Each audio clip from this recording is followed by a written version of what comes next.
The center has moved into technical discussions with Meta over concerns surrounding deepfakes, child sexual abuse material, and unlabeled AI generated content on its platforms.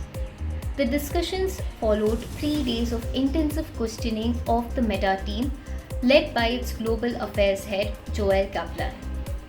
IT Minister Ashwini Vaishnaw has been seeking answers on Meta's recommendation algorithms and its compliance with Indian laws.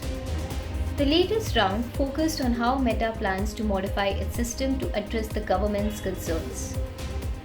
The center has asked the company to implement specific measures and report back on their effectiveness. A key concern is the continued circulation and viral spread of harmful AI generated content even after it has been flagged. The government also questioned why synthetic videos without labels remain accessible despite IT rules requiring such content to be identified and labeled.